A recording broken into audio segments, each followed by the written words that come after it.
Hi, I'm Rob, and in this Gems of War video, I'm going to tell you what is going on next week in the world of Gems of War. Always good to know what is going on, because you may want to hold on to some of your gems in case there's an important event going on later. Anyway, you want to grab this Sun Sprite if you've not done so already. Last chance to grab it from the shop. Only cost you a little bit of glory, always worth grabbing, even if you can only grab one. It's another troop to add to your roster, and you never know when it may come in handy. Anyway, Confucius say, Butcher, who backs into Meat Grinder, gets a little behind in his orders. So starting Monday we have a new world event. This one's the Army of Light, and we get our hands on a new troop at the same time. Now this is a spell damage event, so you can get 160% spell damage on this. I'll be doing my team for this on Monday, so be sure to bash that like and subscribe button if you don't want to miss out on that unless you've done it already, which is really cool.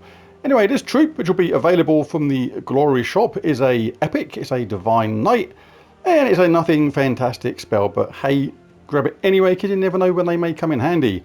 The spell is Victorious Smite. Deal magic +3 damage to an enemy, and if they're a daemon, deal triple damage, then cleanse himself.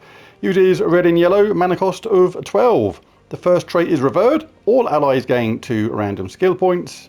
Song of Light is the second one. Summon a Light Storm at the start of battle. Really handy for a yellow team. And the third one is Holy Armor. Reduce damage from skulls by 40%. So obviously best against Daemon teams, but get it anyway. It's just a few bits of glory. And on Monday we have another event starting as well. This one's the Summer of Love. You can just about see it there, faded out in the bottom right hand corner. And the chance to get a really cool sounding troop. She is Firenza. And it sounds to me like it's going to be a absolutely really wicked troop. The spell is Medallion of Fire. Deals magic +1 damage to all enemies, boosted by Fairy Fire gems, so we can have a new gem coming along at the same time. Then summon a Summer Knight. So that is really good. Summer Knight is a really good troop anyway, but to do that damage as well as that summon, really cool. And she's going to use green and purple with a mana cost of 16. 3 traits. The first one is Fey Bond. Allied, Fey gain 2 life. The second one is Fireproof, immune to burning and fairy fire. Really useful when you're immune to the fairy fire gems you generate yourself.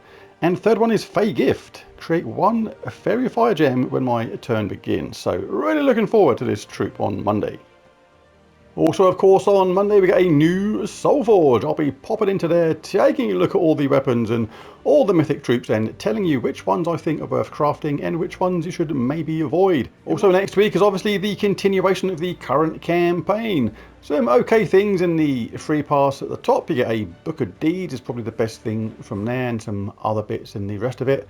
But in the first paid for pass, some okay stuff again, but the best one being the Death Tarot. At the end, a really cool sounding new troop. Only 6 mana to cast this. One of these constructs that does one of these samey type of spells, but some of them are good, some of them are bad. This one's actually kind of in the middle. It's got good potential. Create 2 Deathmark gems, and there's a 7% chance of an extra turn for each purple gem on the board.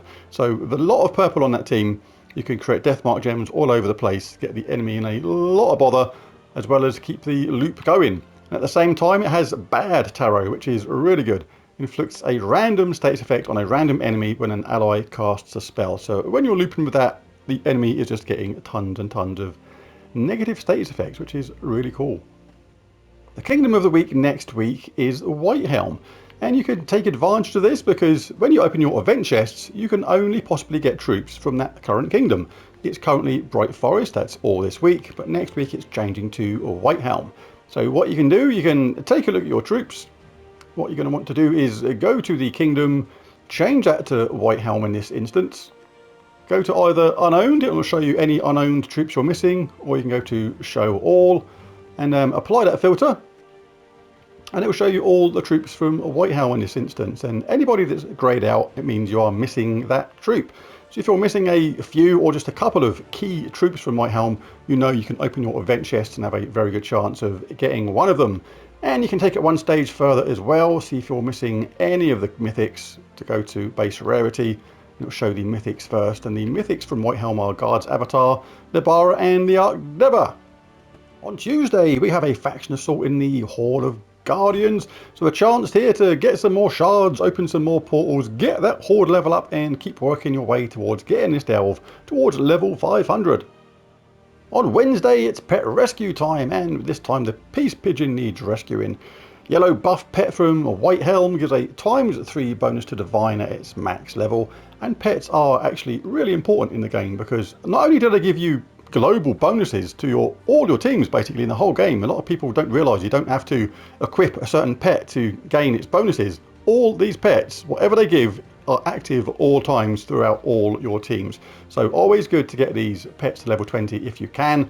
And as well as that, the level 20 means your kingdoms can progress sometimes. Quite often a kingdom will be locked from moving on to the next level because you need a pet at level 20. So always take advantage of these pet rescues. On Thursday, it's class trial time, and next up is a priest. An okay class. It used to be really good, but it's been kind of overtaken now by better classes. Still worth getting to level 100 though. There's some pretty decent stuff in here which can aid survivability. It's got a cleanse. You can gain a little bit of life here and there, or have a chance of a summon. Little boost in magic, things like that. Enchant. Not bad, but it's just not as good as it used to be. There's so many better classes now. But get it to level 100 anyway. You never know when it may come in handy. And on Friday we have a second faction assault of the week and our chance to get our hands on yet another new troop. Lots of new troops coming into the game this week, which is actually pretty cool. It's an okay sounding spell. It's going to have its place when it's handy. It's not going to be useful all the time though. Drowned Captain is the new troop, and the spell is down with the ship. Choose an enemy, explode 5 of one of their mana colours, then knock them to the back. Knocking them to the back can be a really handy spell mechanic, especially in Delved, so it'd be interesting to see how well it does there. And it uses red and brown with a mana cost of 12.